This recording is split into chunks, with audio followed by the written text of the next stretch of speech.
హోరాహోరుగా జరిగిన ప్రచారాలకు తెరపడింది. ఇంకో కొద్ది గంటల్లో జరగబోయే పార్లమెంట్ ఎన్నికలకు రాష్ట్ర వ్యాప్తంగా మైకులన్నీ మూగపోయాయి, ప్రచారాలన్నీ ముగిశాయి.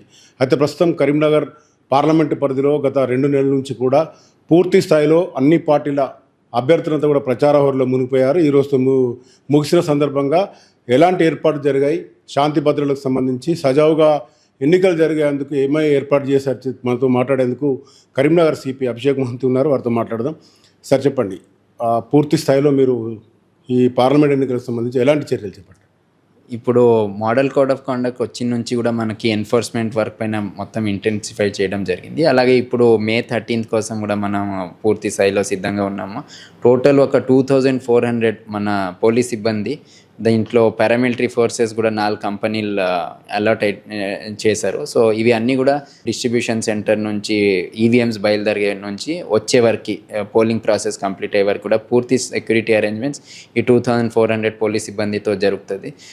ఇదే కాకుండా మనకి ఈ ఫోర్స్లో కూడా డిఫరెంట్ కాంపోనెంట్స్ పోలింగ్ లొకేషన్లో డిప్లాయ్మెంట్ ఉంది. అలాగే మనకి striking force, special striking force, route mobiles అవి కూడా డిప్లాయ్మెంట్ చేయడం జరిగింది. ప్రధానంగా ఈ వెబ్కాస్టింగ్ సంబంధించి పోలింగ్ సెంటర్లో అలాగే పూర్తిగా ఎలాంటి అవాంఛనీయ సంఘటనలు జరగకుండా సీసీ కెమెరా ఏర్పాట్లు ఎక్కడెక్కడ ఉన్నాయి, ఎన్ని రకాలుగా ఏర్పాటు చేశారు? ఇప్పుడు ఆల్మోస్ట్ ఆల్ క్రిటికల్ లొకేషన్స్లో అయితే అవి అన్నీ అరేంజ్మెంట్స్ చేయడం జరిగింది. అవి అన్నీ కూడా లైవ్ ఫీడ్ వెబ్కాస్టింగ్ది అన్నీ కూడా రిటర్నింగ్ ఆఫీసర్కి వస్తుంది. ఎక్కడైనా సీసీ కెమెరాస్ నుంచి కూడా ఏదైనా ఇన్ఫర్మేషన్ వస్తే వాళ్ళ కంట్రోల్ రూమ్ నుంచి మాకు ఇన్ఫర్మేషన్ వస్తే మనము రెస్పాండ్ అవుతాం. దీంట్లో ముఖ్యంగా మన సఫిషియంట్ నంబర్ ఆఫ్ ఈ టీమ్స్ క్యూఆర్టీస్ పెట్టడం జరిగింది. ఎక్కడెక్కడ పోలింగ్ లొకేషన్లో క్రిటికాలిటీ లేకుండా ఈవెన్ బయట ఎక్కడైనా కొంత ఇష్యూస్ ఉండే ఆస్కారం ఉంటే అక్కడ కూడా మన స్పెషల్ పెట్రోలింగ్ టీమ్స్ కూడా పెట్టడం జరుగుతుంది. అలాగే ఈరోజు రాత్రి నుంచి కూడా ఇంకా ఇంటెన్సిఫై చేస్తున్నాము, ఎందుకంటే ఇది కొంత క్రూషియల్ పీరియడ్. ఓటర్స్కి భయభ్రాంతం చేసి కానీ ప్రలోభాలు పెట్టాలి ప్రయత్నం చేసే వాళ్ళపైన ఖచ్చితంగా కఠినంగా చర్యలు తీసుకుంటారు. అసాంఘిక శక్తులకు సంబంధించి బైండ్ ఓవర్స్ ఎంతమంది తీసుకున్నారు? టోటల్ ఎంసీసీ వచ్చిన తర్వాత నుంచి 1800 మంది బైండ్ ఓవర్ అయ్యారు. ఇదే కాకుండా ఎన్ఫోర్స్మెంట్ వర్క్లో కూడా ఆల్మోస్ట్ 9.5 crores టోటల్ సీజర్స్ ఈసారి చేయడం జరిగింది ఓన్లీ పార్లమెంటరీ ఎలక్షన్స్లో. దీంట్లో ఒక 200 పైన కేసెస్ కూడా లిక్కర్ పైన కూడా కేసు బుక్ అయింది. ఎంసీసీ కూడా ఒక 16 కేసెస్ కూడా బుక్ చేయడం జరిగింది. ఎంత నగదు స్వాధీనం తీసుకున్నారు? పూర్తి స్థాయిలో తనిఖీలు చేపట్టారు కదా, ఈ ఏదైతే పట్టుబడ్డ నగదులో మీకు జెన్యూన్ ఎంత క్లియర్ అయింది, ఇంకెంతమంది పెండింగ్లో ఉన్నారు? టోటల్గా 9.5 crores వరకు సీజర్స్ అయింది. దాంట్లో క్యాష్ వచ్చేసి 8.5 crores వరకు అయింది. దీంట్లో చాలా వరకు కొన్ని సీజర్స్ ఇన్కమ్ ట్యాక్స్ డిపార్ట్మెంట్ కూడా హ్యాండ్ ఓవర్ చేయడం జరిగింది. వాళ్ళ ఇన్వెస్టిగేషన్ చేస్తున్నారు. సో ఏదైనా ఎవరికైనా గ్రీవెన్సెస్ ఉంటే కూడా గ్రీవెన్స్ కమిటీ ఒకటి ఉండి అది రిలీజ్ చేస్తుంది క్యాష్ వెరిఫై చేసుకొని. కొన్ని ఇన్కమ్ ట్యాక్స్ డిపార్ట్మెంట్తో కూడా ఉంది. టోటల్ చూస్తే మనము ఈ ఎలక్షన్స్లో ఎంసీసీ వచ్చిన తర్వాత 9.5 crores సీజర్ చేయడం జరిగింది. ఇంకా 24 గంటలు పోలింగ్కు సమయం ఉన్న క్రమంలో పోలింగ్ రోజు కానీ ఈ రోజు రాత్రి కానీ సోషల్ మీడియాకు సంబంధించి చాలా మట్టుకు కూడా చాలా ప్రచారాలు జరుగుతుంటాయి. వీటిని మీరు ఎలా కంట్రోల్ చేస్తారు? ఇప్పటివరకు మీ దృష్టికి ఎవరైనా వచ్చారా? పార్టీల వారిగా అయిన డేటా ఉంది? ఇప్పుడు సోషల్ మీడియా వాచ్ కోసం రిటర్నింగ్ ఆఫీసర్ దగ్గర కూడా వాళ్ళది ఎంసీసీ టీమ్స్ ఉన్నాయి, వాళ్ళు మానిటర్ చేస్తుంటారు. అలాగే మన పోలీస్ కంట్రోల్ రూమ్లో కూడా 24/7 సోషల్ మీడియాలో ఎవరైనా law and order issues create చేయడానికి ఎలాగైనా ప్రయత్నం చేస్తున్నారంటే దానికోసం కూడా వాచ్ టీమ్స్ పెట్టడం జరిగింది.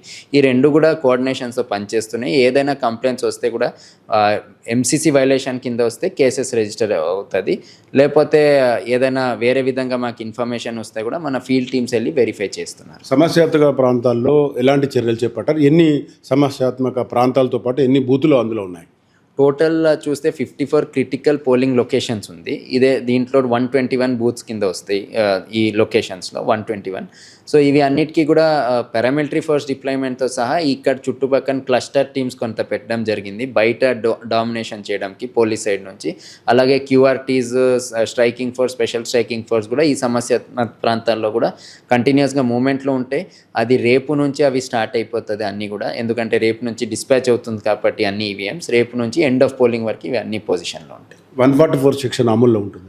144 సెక్షన్కి ఆల్రెడీ మేము ఇచ్చేసాము, మనం ప్రొమల్గేషన్ చేసాం. అలాగే అన్ని వైన్, సేల్ ఆఫ్ లిక్కర్ అవి అన్నీ కూడా ప్రొహిబిట్ చేయడానికి ఆర్డర్స్ ఇవ్వడం జరిగింది. సామాన్య ఓటర్కు మీరు ఇచ్చే పిలుపు ఏంటి? ఓటర్స్ అందరు కూడా పోలీస్ డిపార్ట్మెంట్ సైడ్ నుంచి మేము మొత్తం కూడా మీకు ఫుల్ కాన్ఫిడెన్స్ ఇస్తున్నాం. మీరు వచ్చి స్వచ్ఛంగా నిర్భయంగా మీ ఓట్ వేసుకోండి. ఎక్కడైనా మీకు ఎవరైనా ఇబ్బంది పెట్టాలని అలా పరిస్థితి ఉంటే ఇమీడియట్గా మా కంట్రోల్ రూమ్కి కాంటాక్ట్ చేయండి, డయల్ 100 చేయండి, లేకపోతే సివిజిల్ కానీ అవి కలెక్టరేట్లో ఉండే హెల్ప్ లైన్ నెంబర్స్కి కాల్ చేయొచ్చు. డయల్ 100 చేస్తే కూడా ఖచ్చితంగా మన సైడ్ నుంచి ఎవరైనా మీకు ఇబ్బంది పెడితే వాళ్ళపైన ఫర్మ్గా యాక్షన్ తీసుకుంటాం. కమాండ్ కంట్రోల్ వాచింగ్ పోలింగ్ అయ్యేంత వరకు కూడా మన హెడ్ క్వార్టర్లు ఉండే అవకాశం ఉంది. అవును, మనకి సెపరేట్గా పోలీస్ కంట్రోల్ రూమ్లో ఒక ఎలక్షన్ కంట్రోల్ అని పెడుతున్నాము. దాంట్లో కూడా పూర్తి స్థాయిలో ఎక్కడెక్కడ ఏం జరుగుతుంది అని మానిటరింగ్ ఎవ్రీ పీరియాడికల్ టైమ్గా నడుస్తూ ఉంటుంది. ఇది మొత్తంగా చూసుకుంటే సజావుగా ఎన్నికల పోలింగ్ పూర్తి చేసేందుకు పోలీస్ శాఖ తరఫున పూర్తి స్థాయిలో అన్ని ఏర్పాటు చేశామని చెప్తూనే సజావుగా ఎన్నికలు జరిగే పూట ఎవరైనా ఎలాంటి అసాంఘిక శక్తులకు పాల్పడ్డా కూడా కఠిన చర్యలు చేపడతామని చెప్తున్న పరిస్థితి. కెమెరా పర్సన్ మహేదర్తో మధుకరెడ్డి, పూరా లోకల్ న్యూస్, కరీంనగర్.